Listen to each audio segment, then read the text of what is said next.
Alrighty, I'm recording. Hi everybody, my name's Irene, teaching Feldenkrais with Northwest Parkinson's Foundation. And I had fun putting together today's lesson because, I always collect what it is that people are talking about. And after Thursday, I heard that for some people, turning their heel out, just the basic movement of that lesson was pretty challenging. So that's going to be included in today. And then from a week ago, we talked about how do you smile while wearing a mask and have people be able to see that your eyes are smiling. We're going to play with that and with balance, because we always play with balance. But anyway, I have something that ties all those things together. So come and sit toward the front of your chair.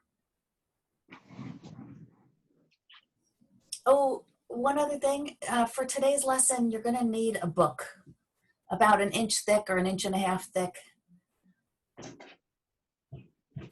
or something the same shape as a book.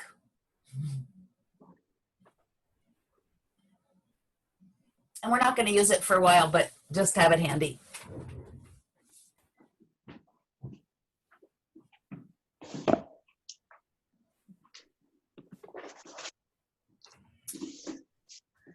And then come and sit on the front of your chair.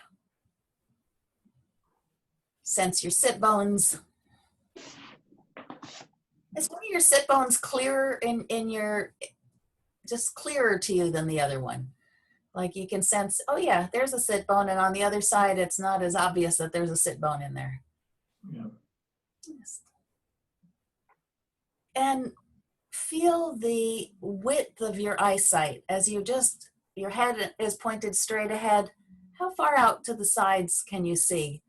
One way to do this is to put your hands in front of you and just take your hands both apart.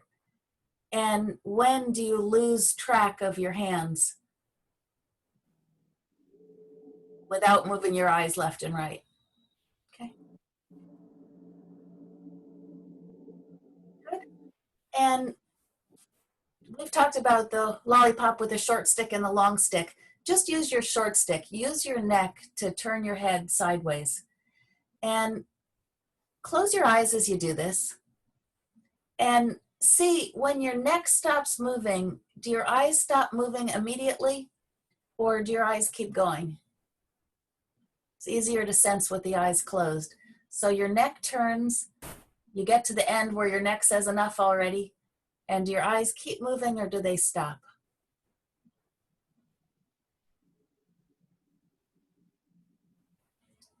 Okay. And then stand up for a moment.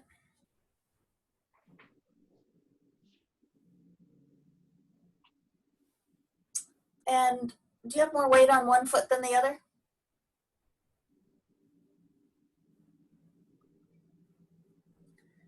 And shift your weight a little left and right.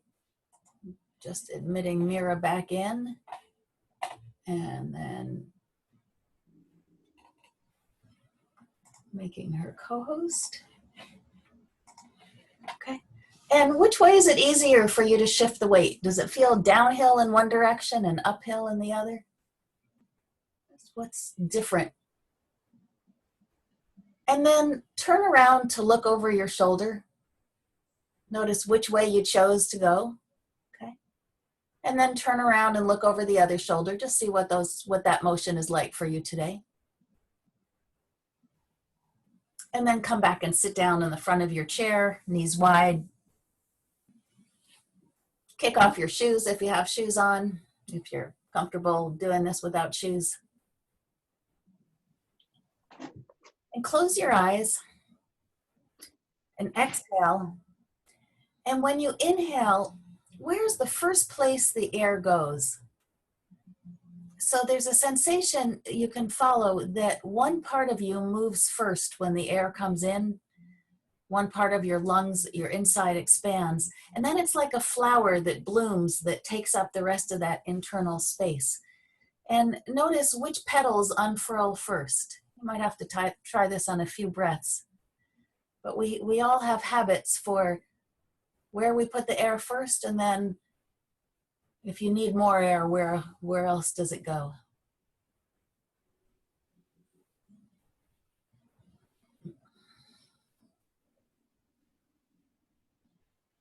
All righty. And then, does everybody know how to pin their own video?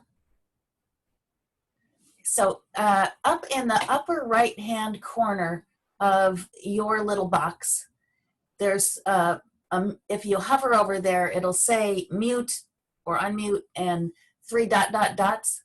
If you click those 3 dot dot dots and choose pin video, then your video gets big and everybody else's video gets little. So for a moment, this is like having a mirror. So we're going to go in this pin video mode if you can do it. Otherwise, just look at yourself closely in the little box and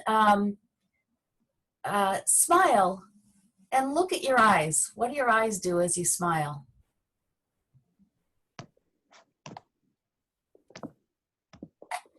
And then if you want to unpin your video, up in the upper left corner, there's an unpin video with a little blue thumbtack. And you can go back to either speaker view, if that's what you usually do, or gallery view, whichever you prefer.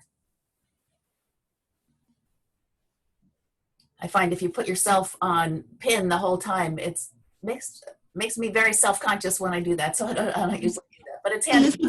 Elizabeth has her hand up. Elizabeth, do you need to ask a question? Oh, you're muted.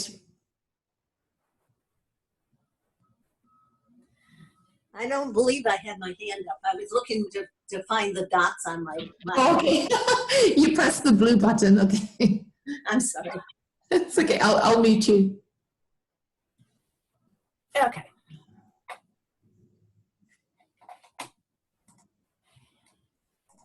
So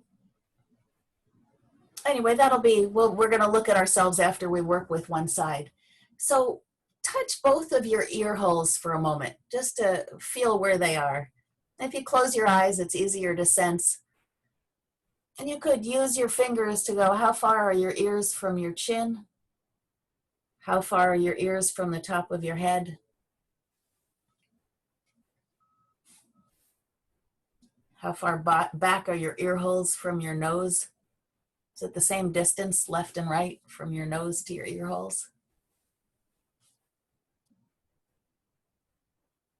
Okay, and put your hands down. We're going to work with our right side first.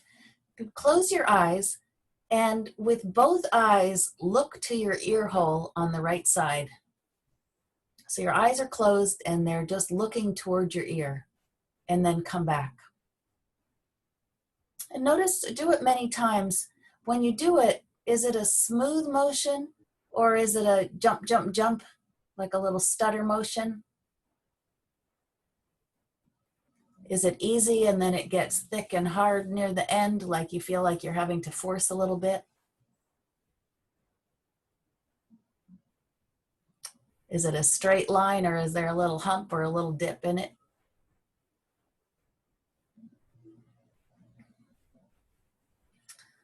And what's your tongue doing as you do this line? Deliberately take your tongue and put it over in the right corner of your mouth as you do the line. So you're trying to draw this line with your eyeballs to your ear at the exact same moment that your tongue is going to the right side of your mouth. Does that make your eyes move a little easier to the right?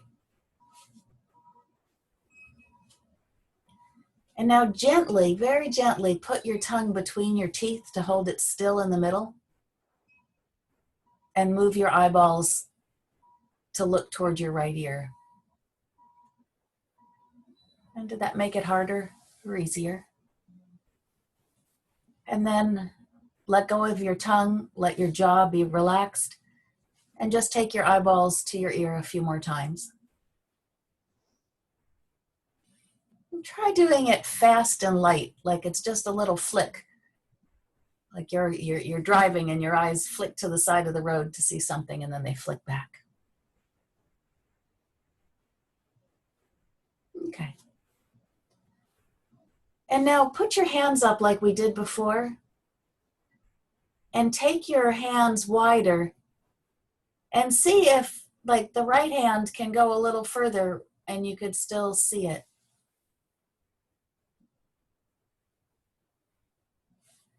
And put the hands down and just get a sense, is the right side of you, if you take your eyes to the right, is it easier than taking them to the left? So not so much moving your head at this point, but just your eyes. Okay. Now put your finger right up in the outside corner of your right eye and smile. And feel, does it move there? And there's usually just a tiny little hint of a sort of an up. And begin to pull the eye outward a little bit so you connect to the skin and kind of feel there's bone underneath. And then you don't slide your finger, but by touching the skin, you pull the skin up a little bit. Do that several times.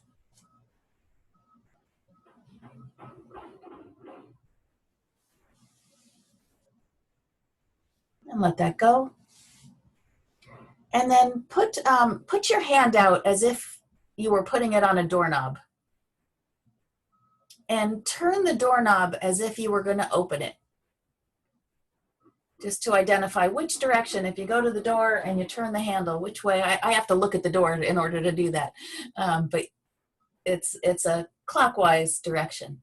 And then put your hands on your cheekbone. And take your cheekbone and pull it in the same way you did your eye. Try to pull your cheekbone a little out and a little up, and then turn it like it was a door handle and you were trying to open the door. It's not a huge movement. It's like a stuck lock door handle, but there's just a little bit of movement possible. And the sense of out, up, and then turn. Kind of nice in the sinuses as well. It opens things up. And then smile and see what it feels like to smile.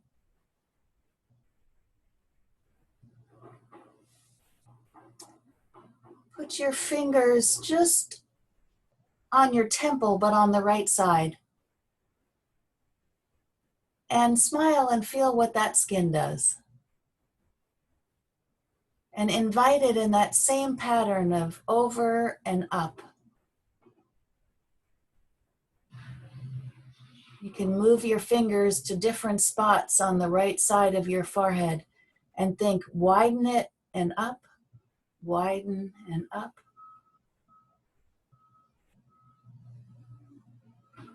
Okay. Rest for a moment. And smile again. And then take a finger and put it in your right ear hole or just right in front of your ear. Either's fine. And as you smile, feel what that part of you does. Got to have your finger really light to sense it. It kind of does that same shape where it goes back and up. And so you could put your finger in your ear, you could hold your ear and pull it, or put your finger right in front. And as you smile, try to bring that back a little bit. It's a funny little movement. And then smile. And see if that right side of your face is feeling a little more smiley. Okay, and now close your eyes and take them quickly to your right ear hole and back a few times. And see if when you do that now, you can feel how your ear hole kind of tries to run away from your eye, like it moves back a little as your eyes look toward it.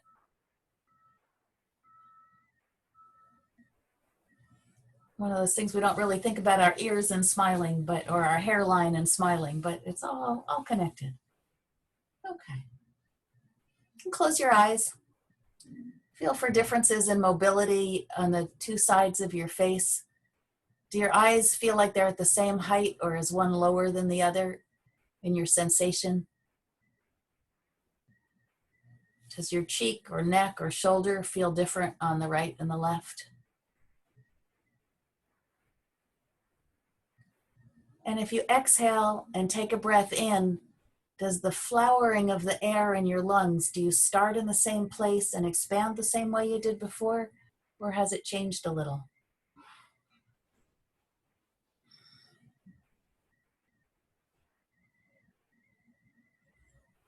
And then open your eyes and just sense, is it easier to sense your right visual field or your left? Which has like an emotional attraction to it, just feels easier somehow. Okay.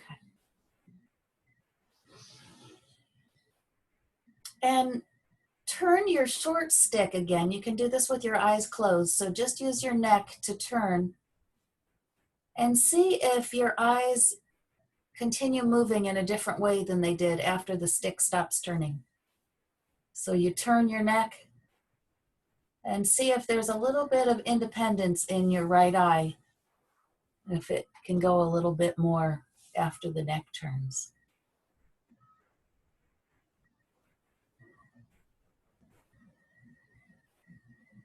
Okay.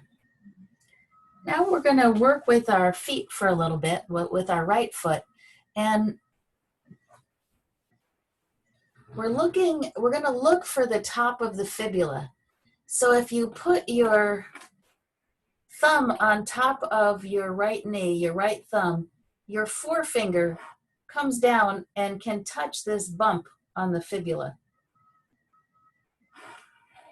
And the fibula, that's where the top of it is, and the bottom of it is that knob on the outside of your ankle. And so you reach down with your right hand, your thumb is on your knee, on top of your knee, and fingers 1 and 2, you can feel the fibula bone perhaps right in between. And if you begin to windshield wiper the front of your foot and take it further to the right, you'll feel that fibula bone move backward.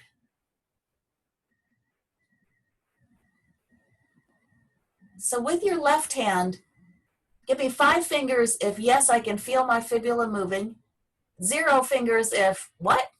And if you think you have it, maybe 2 fingers. Okay. Okay, great. So it looks like most people have got it. Some are not quite sure. But just close your eyes for a moment. And it's funny, if you push in hard like pokey, it's hard to find it. But if the 2 fingers, like if you put 2 fingers on your nose and move your nose side to side, you're not going to push hard because that'd be uncomfortable. That's the kind of pressure that you want when you're looking for your fibula. Just a little resting on the bone. Okay. All right. Now, there are things we can do to make this movement easier or harder. Try looking to the right as your foot windshield wipes to the right. And see if you sense anything in your rib cage as you do that. So your hand is still the 2 fingers around the top of the fibula. Now try turning your head left while you windshield wiper your right foot to the right. Okay. Now look to the right again and look down at the ground. So round your back and look down a little and see if, does that make it easier to windshield wiper your foot out to the right? Or is it easier if you arch your back and look up at the ceiling to the right?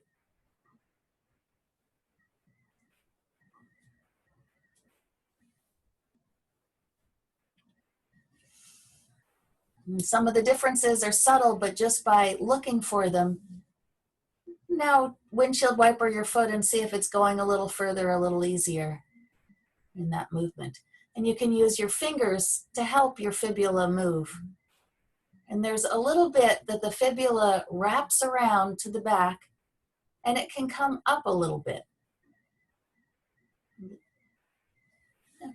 Rest for a sec.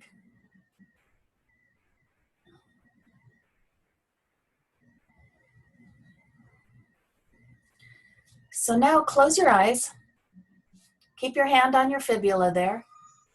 And with your eyeballs, look to your ear hole at the same time that your fibula moves and your foot turns out to the right.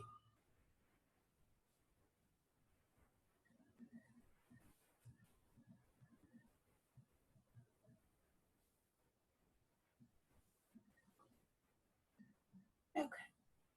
And now turn your head to the right, just using the short stick, and see if your eyeballs move even a little bit more at the end. When you get to the end of what your neck can do, if the eyeballs feel a little freer to go to the right.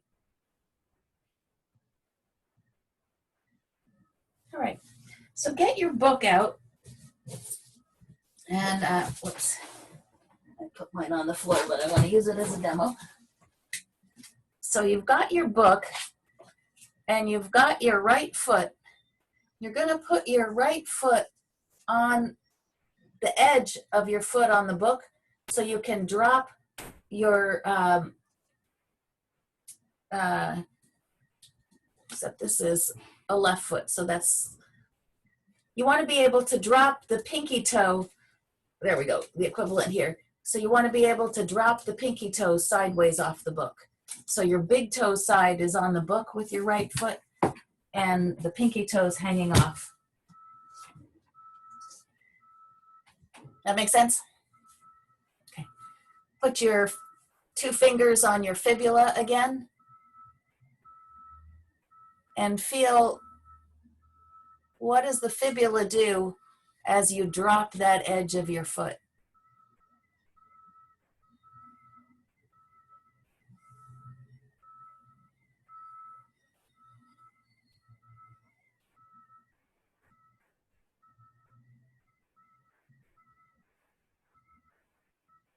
Okay, rest your foot on the book.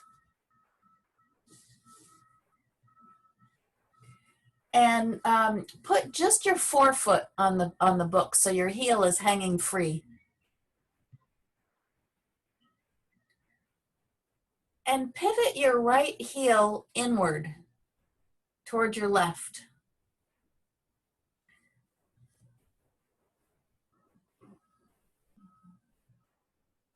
And try taking your eyeballs to your right ear hole at the same time.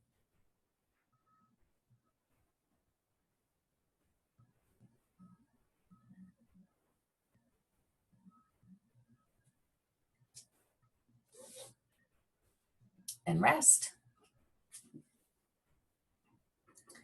And then move your foot on the book so your little 3 toes and your heel are on the book, and just your big toes kind of hanging out to the inside. And drop your big toe a little bit, sort of the whole inside of your foot a little, and feel what the fibula does. It comes forward. You can help it with your fingers to come forward.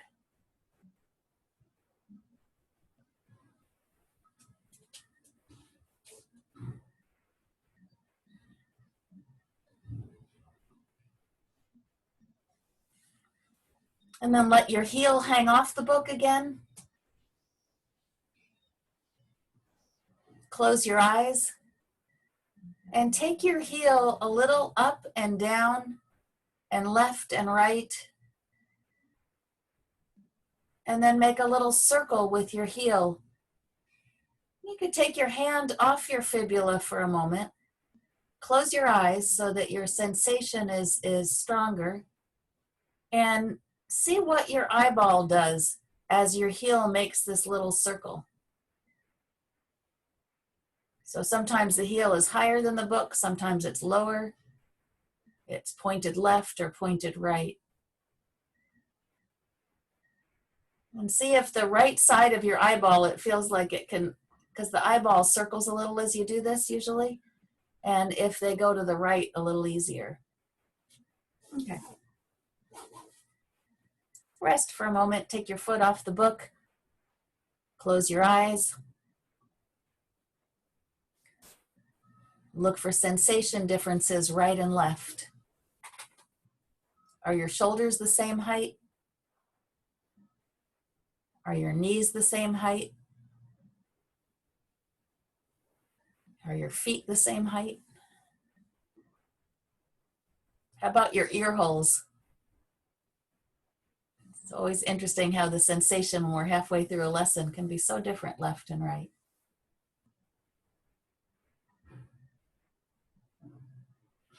And come on up to standing.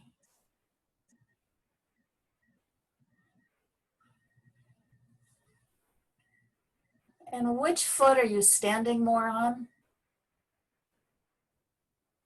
Is it, as if you shift your weight back and forth, is it way easier to go one way than the other?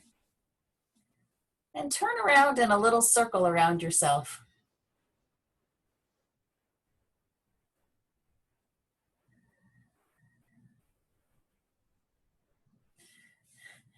And just think about turning the other direction.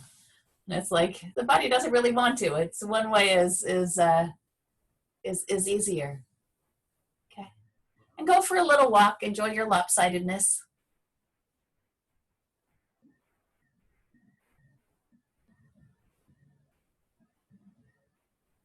Gus, are you okay there? Or you fall asleep a little? Yeah, you're muted, so I can't hear you, but I see you moving, so that makes me happy. Can you hear me now? Yeah. Yeah. I had a lousy night. I had a terrible night, and Yeah. out of it. So, yeah, I'm a little, So you're just a little sleepy. I'm a lot of sleepy. A lot of sleepy. Okay. So I'm, sorry about that. Oh, no, no problem. I just was worried when I saw you with your head back. I was like, is this internet stuck or is something happening? But a little sleep, you know, it happens, and that's no problem. One of the things about these lessons is that they can be very helpful for going to sleep. And sometimes if I'm having a real difficult time sleeping, I'll put a recording of a lesson on and I sleep through most of it. And we might talk, how many other people have challenges with sleeping? Okay, I see a couple people. I might do a lesson specifically on sleeping, on tools to help you fall asleep when you're up in the middle of the night. And okay. Thank you. Yeah. I think it's the ultimate torture to be awake when you want to be asleep. Alrighty, so come and sit down again. And let's take one hand at a time. Take your right hand in front of you. Leave your head and eyes looking forward. And take your hand out to the side and see if it's widened a little bit. And then if you let your eyes move, but not your head, see how far you can follow your fingers out to the right. Good. And let's try the left. So with your eyes and your head forward, when does your hand disappear? It's weird with Zoom because I get confused between my hand in real life and my hand on the Zoom window. And then let your eyes follow your hand and feel how far it goes. And just sort of the strain that it takes and to follow to the left versus the right. Okay. So, shall we even ourselves out? Oh, and you could pin your video for a moment. So pin yourself, which is that little button up in the upper, the 3 dots up in the upper right corner. So you can see yourself. If you have glasses, take them off and smile and see if you notice a difference in your smile up on the top, left and right. Sometimes it's like not so visible. It's more of a sensation thing, but sometimes you can really see a difference. And then unpin yourself, go back to the gallery or speaker view, whatever you like. And let's work first with the smile on the other side. So find the corner of your eye and move it up a little.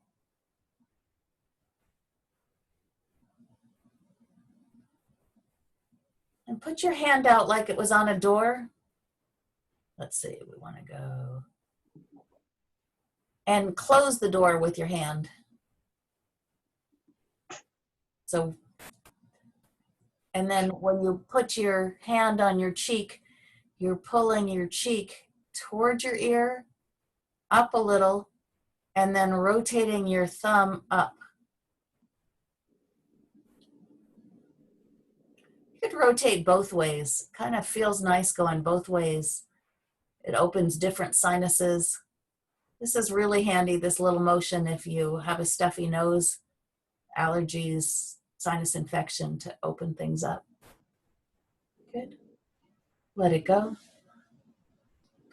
Kind of a strange thing. We don't really think of our cheekbones as being movable, but they are. And then find your ear hole and smile and see what is that ear hole doing. And encourage it to go back and up. Yeah.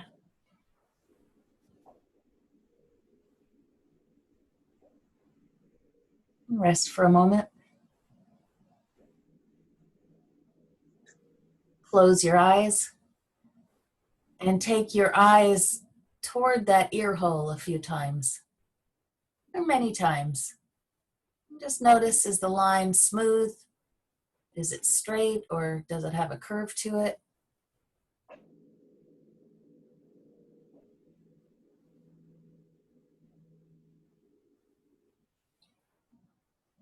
Does your tongue want to get involved? Take your tongue with your eyes. It's like your tongue and your eyes both go to the left.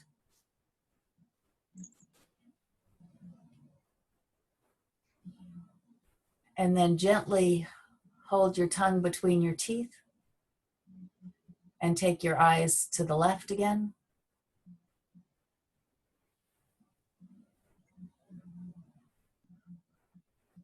Relax your mouth, open your mouth, let your tongue free. Take your eyes to your ear hole, letting your tongue do whatever it wants to.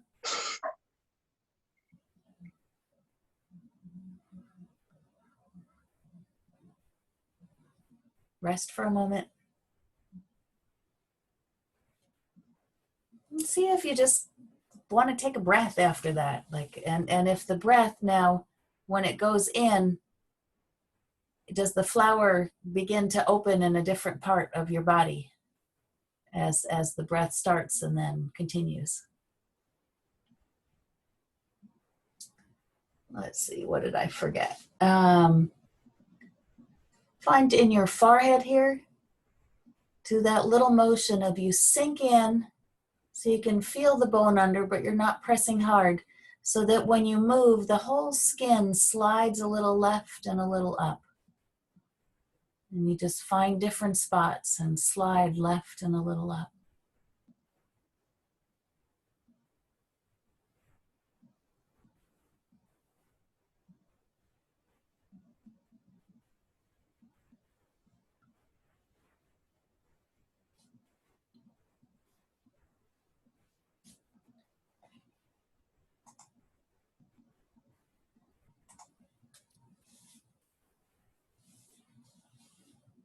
And then do your smile and see if now this left side feels a little more responsive.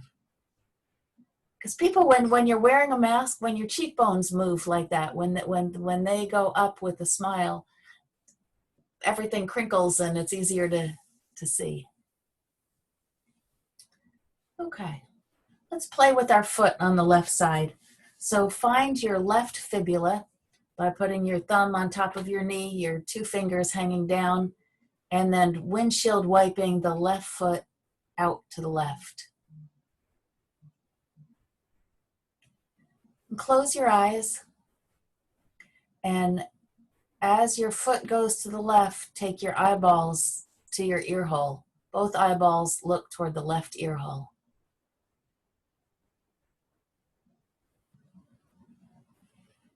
And which moves first, your foot or your eyeballs?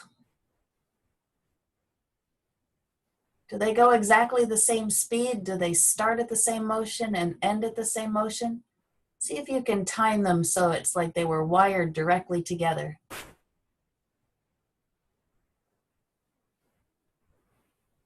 You might have to slow your eyes or slow your foot.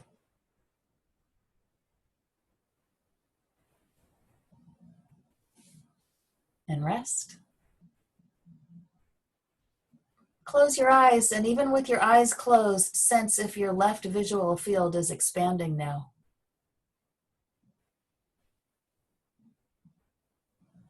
What are the sensations that tell you that the left is a little freer?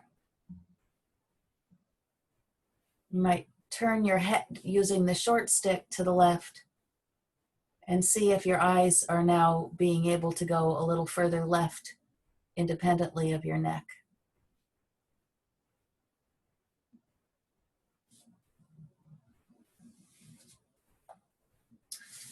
And get your book and hang, put the big toe side of the left foot along the book so that the little toe side of the left foot and heel can hang off to the left a little. And let your foot roll around the book, kind of one side of your ankle drop down. This motion is so essential for being able to walk on uneven ground so that your foot can find the surface you're on no matter what you're doing.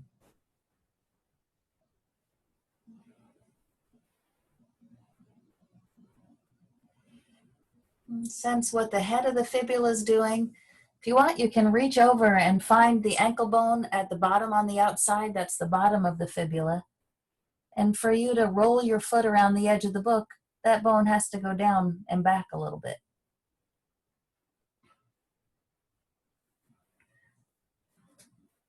And then depending on how bony your legs are, you might be able to feel that fibula sort of feel along the bone.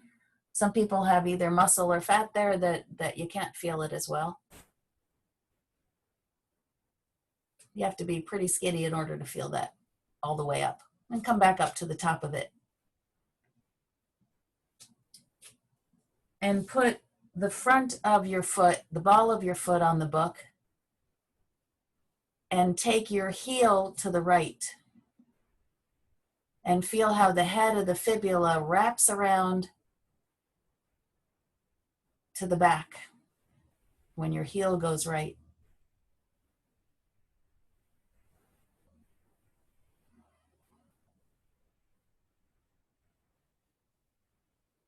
And a few times as your heel goes to the right, take your eyeballs to your left ear hole.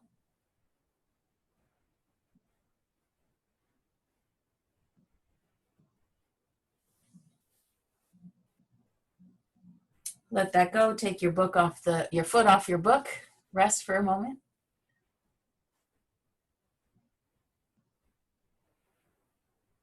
Rest with your eyes closed, feeling for differences in height in your shoulders, in your face, in your breathing.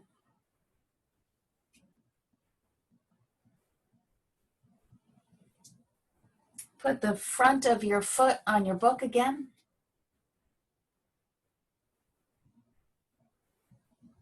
And a few times, take your heel up toward the ceiling and down toward the floor a little, which means you'll probably have to rock on your sit bones a little bit.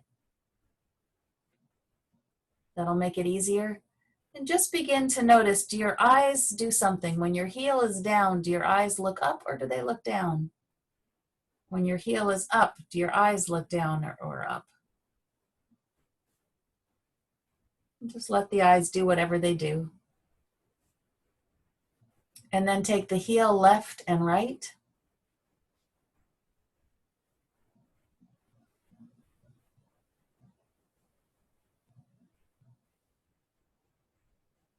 And do your eyes go opposite your heel or with your heel? Whatever pattern you notice, try doing the opposite.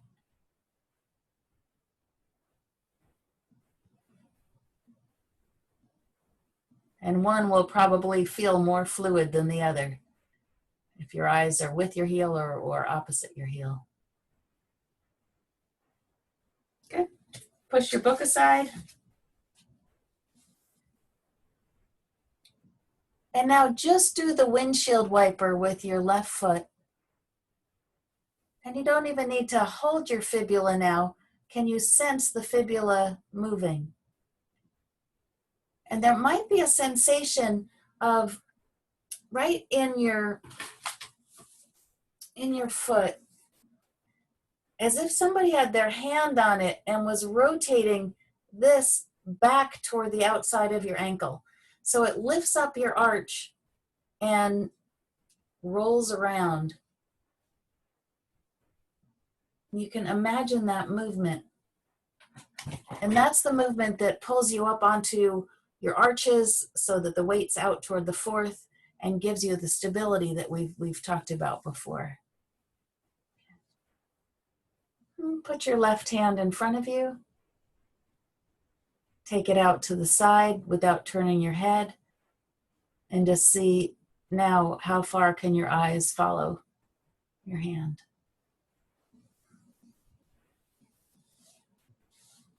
And does the left side, if go ahead and put your hands down, sit and close your eyes.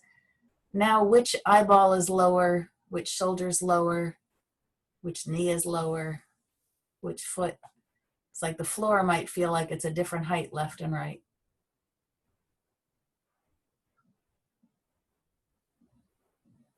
And come on up to standing. And now which way do you want to turn in a circle? Did it change?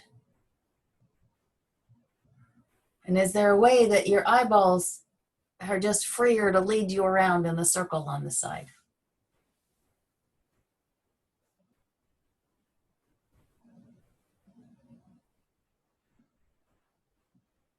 And go for a walk. And on the walk, see if you can feel your fibulas.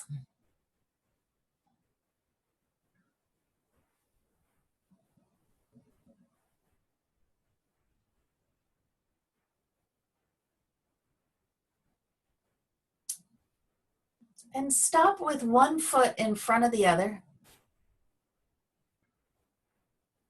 And as you transfer your weight from your back foot to your front foot by lifting your back hip a little, turning your belly, that's when your fibula wraps around the outside of your foot. So there's something about that turning motion when you're turning your belly towards your leg, that your leg also does that wrap in the fibula.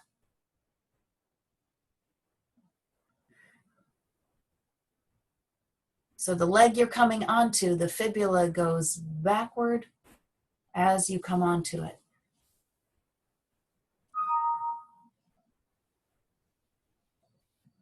And there's something your eyeballs do when you have one foot in front and you come to stand on it. Feel how your eyes get pulled. It's like your eyes are part of the process that pulls you up onto that front foot.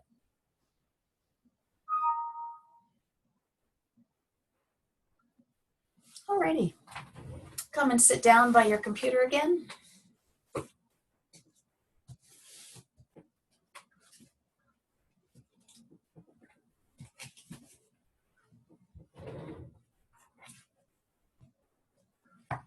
And I'd love to hear how this lesson was for you. Any insights, if it did anything for your mood. Any surprises?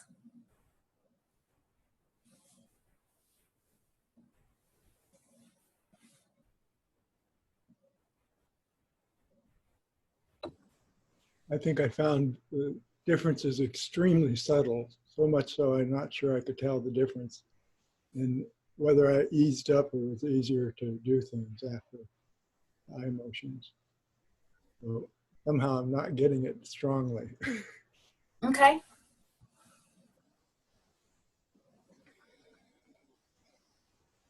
Anybody else find that, how about if and this, you know, we each do it differently, but how many people found like, whoa, this was majorly different when I did one side or the other? And so give me a 5 if it was major difference, and then a 1 if it was minor difference. Okay, and so we got some 2s and 3s. Okay.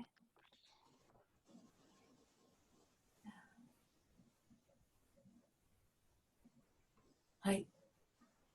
Al, do you have something you want to say there? Yes. I ran out of arm. You ran out of arm.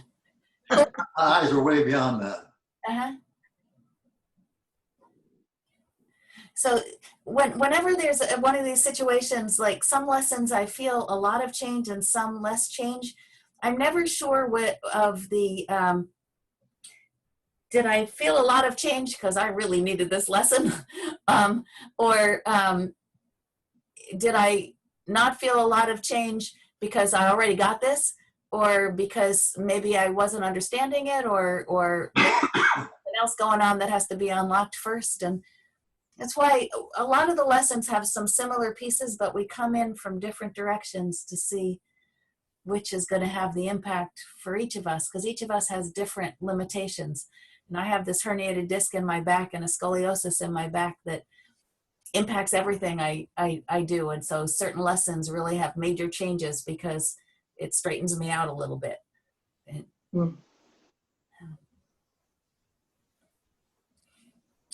Elizabeth. Yes, I began to notice more clearly when I walked how my weight shifts from the one hip to the next, the heel, which we can on. Yeah.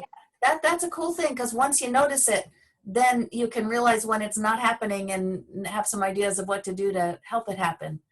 And Okay. there's a real pleasure in feeling yourself pass yourself from one hip to the other hip to the other hip. It's kind of like it makes walking feel a little more like dancing, I think, when it is there. But why not? We do it all the time. Why not find pleasure in it? It's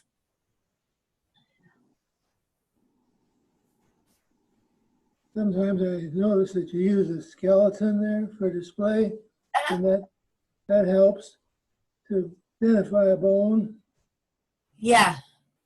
Yeah, it's really easy to forget the names of the bones. Or with the leg, I get fibula and tibia mixed up, and I say fibia or tibula, and then you'll have no idea what I'm talking about. But yeah, the bones do help. Because really, the underneath way that Feldenkrais is doing its work, one piece is that your mental map of yourself gets more accurate. You know, most of us don't even realize that there are 2 up and down bones in the leg until we start feeling what one does versus what the other does. And thinking skeletally lets you start putting the force through where it's meant to. So we need some more ideas for lessons. Today, one of the things that came up with is sleep. Any other things that are bugging you? If only this motion was easier. Barbara's got one. Undo your...